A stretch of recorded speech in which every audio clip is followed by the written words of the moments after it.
Okay. Should be live. Welcome to the Wrestling Pod. I'm your host, Carlito Santiago, and today we're here to talk about the Raw after SummerSlam. On the heels of a jaw-dropping SummerSlam that saw Seth Rollins stun the world with the ruse of the summer, WWE rolled into the Brooklyn's Barclays Center for Monday Night Raw, because we in Brooklyn. If you know, you know. What did Rollins have to say following his earth-shattering Money in the Bank cash-in that netted him the World Heavyweight Championship just 5 minutes after Punk outlasted Gunther in a grueling main event to win the title? Well, we're going to find out. So Seth Rollins kicked off the post-SummerSlam episode of Raw just 48 hours removed from pulling off one of the greatest heists in WWE history. The new World Heavyweight Champion Seth Rollins hit the ring to kick off the show, flanked by the Oracle, Paul Heyman, Big Bronson Reed, and the Dog, Braun Breaker. Heyman recapped the events of SummerSlam before turning the mic over to the Visionary. Shame on every single one of you who turned your back on me. Rollins chastised the fans in Brooklyn. Shame on every single person in that locker room who made it their mission to stop me from successfully cashing in my Money in the Bank briefcase, he continued. They think they're so smart. They think they're so clever, he added before warning everyone that he always has a plan B. That callback, of course, to the infamous Plan B bit that Triple H made back in 2015 or back in 2014. Rollins hoisted his title overhead or 2014, 13? I forget, 2014 I think it was. He hoisted the title overhead and exclaimed, "This is the way forward. This is the vision." Of course, potentially finally naming his faction. LA Knight interrupted Rollins to a thunderous ovation. He claimed Rollins did not fake his injury to cash in Money in the Bank, but rather to avoid the beating that was coming his way at the hands of the megastar.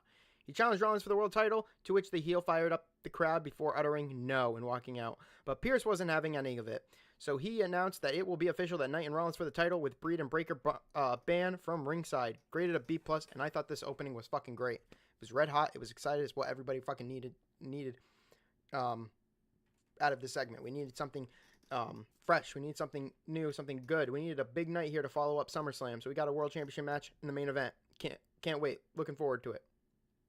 We got a third match between Sheamus and Rusev in a grueling beating that should eventually end at Clash in Paris with a good old-fashioned Donnybrook. But Sheamus and Rusev wrote Chapter 3 in their ongoing rivalry as they squared off again Monday night. The intensely physical matchup saw both men unleash their unbridled physicality on each other. Rusev looked to wear Sheamus down, but the Celtic Warrior battled through it, turned the fight to the arena floor, where they teed off on each other. They both fought to a double countout, ultimately unable to control themselves in the process. The fans were not only ones dismayed by the results, though, as the two combatants continued brawling throughout the arena, and referees and securities tried to get them out of there. And it spilled past Charlotte and Bliss, and then eventually to Sami Zayn, which leads to next week, where we go to Canada. Quebec City, I should say. This is great to be and somewhat good, I guess. From there, we went to Penta versus Grayson Waller, and I kind of turned off the show because I wasn't really interested in these matchups. I don't know why, but this one was really one that I did not like to see. Born of a backstage confrontation made official by Adam Pearce, Penta squared off with Grayson Waller in a singles competition. Early New Day music played, and Kofi and Xavier made their way to the ring to, of course, provide some distraction to help Waller seize control of the match.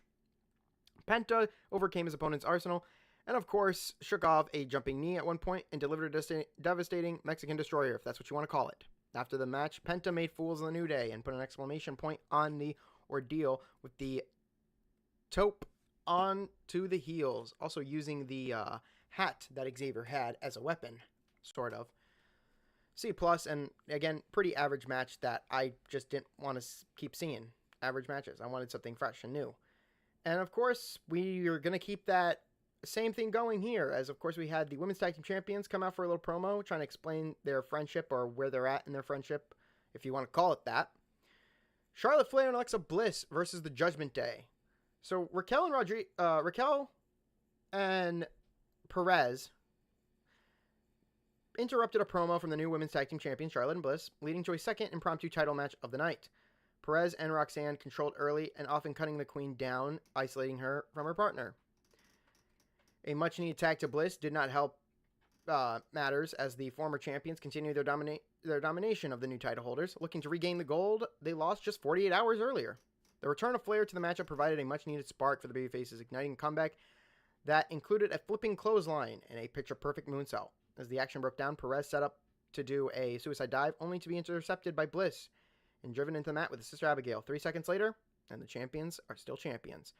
So, Flair also joked here and said, that might be my first "you deserve it" chant in a while.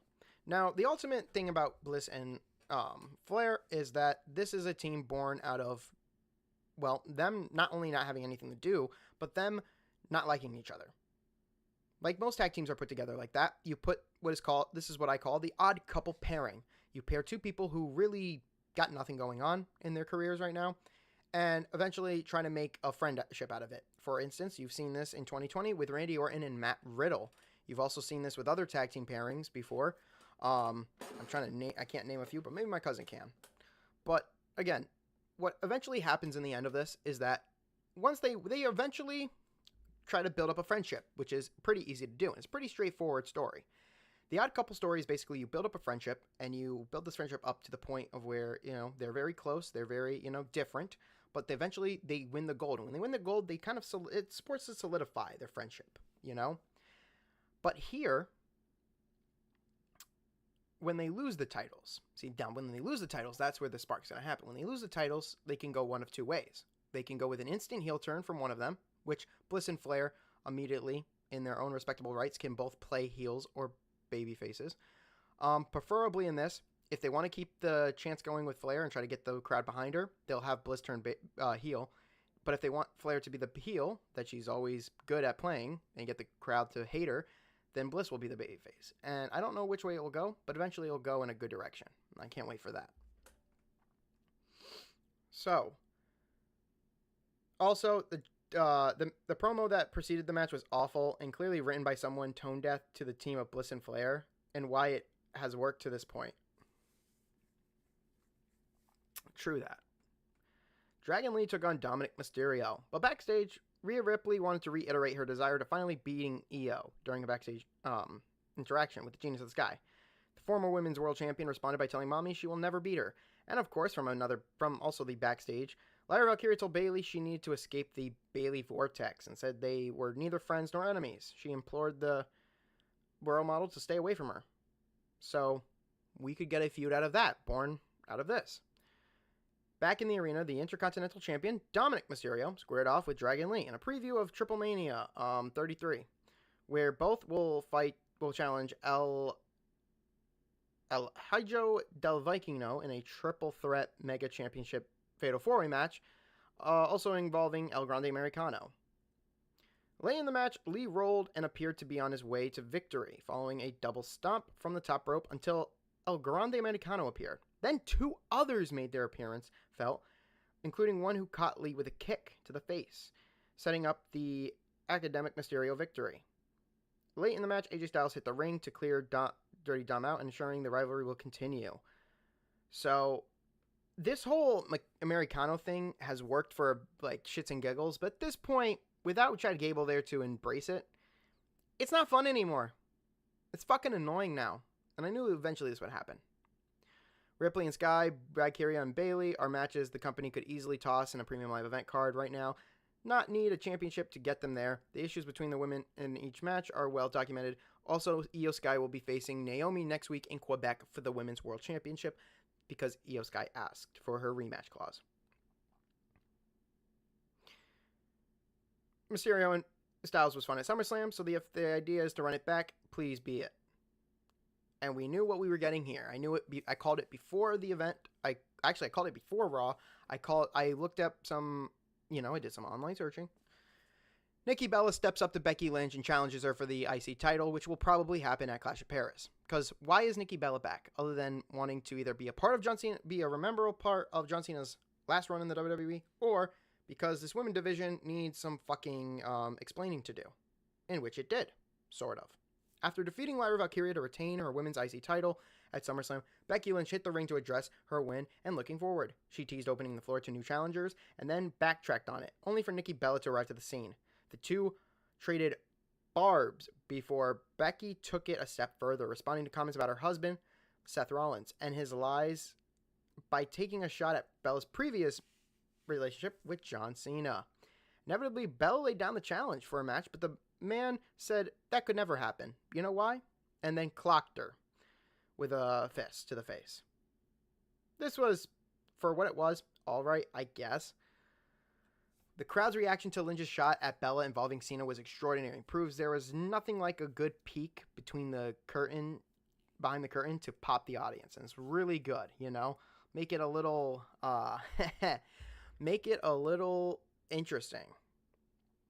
I can't wait to see what they do there at Clash of Paris, but this has been average so far. And then the World Heavyweight Championship match. Made earlier in the opening segment, as we all know, LA Knight challenged Seth Rollins for the World Heavyweight Championship in the main event, which was booked by Adam Pearce. A back-and-forth match, it saw each man cut other off. Sorry, I just had to check something. A back-and-forth match, it saw each man cut the other off more than once, countering their trademark offense and doing just enough to evade defeat.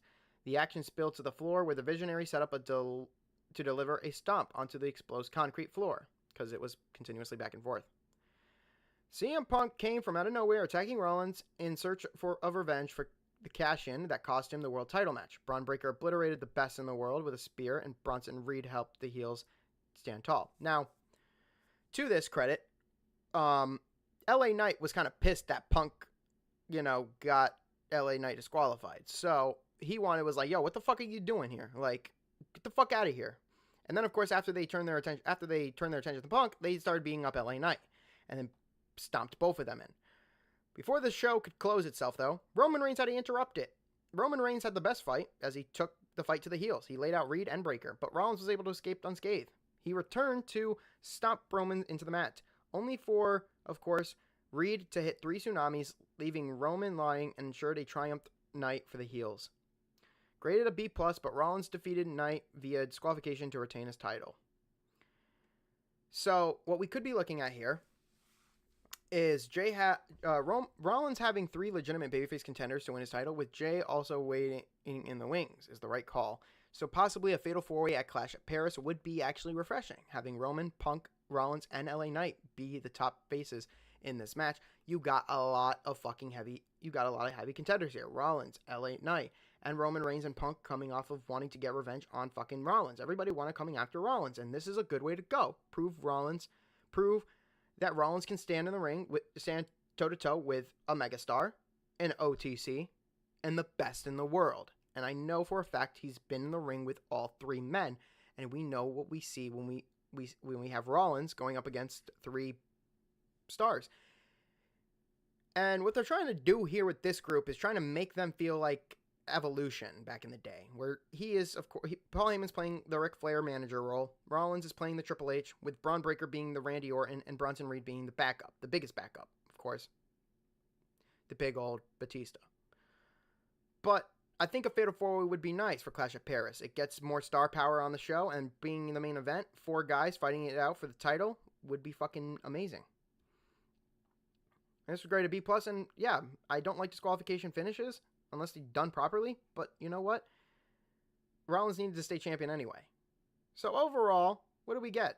Well, this was definitely not the red-hot show one would have expected from the post-Premium Live Event edition of Raw.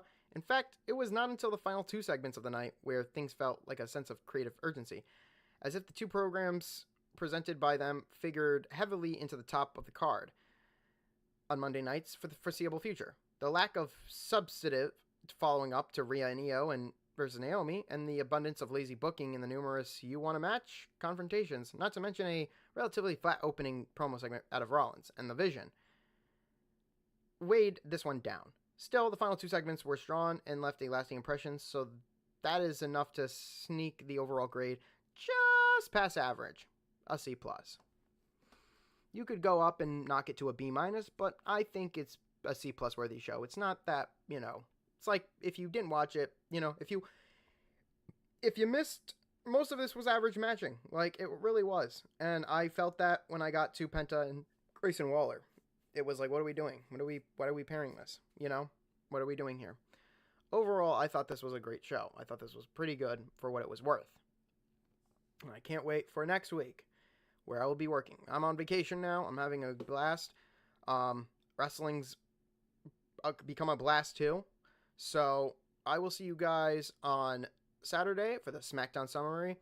And I will see you guys next week for Tuesday's Raw review. And I'm setting up already the Clash at Paris review and predictions video. So you guys can get that at the end of August. And I will get the review covered for Clash at Paris on Monday because I have no work on Labor Day. So I'll see you guys when I see you guys.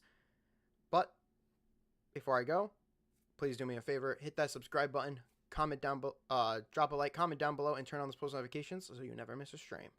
And of course, if you haven't already, please go check out the SummerSlam watch-alongs.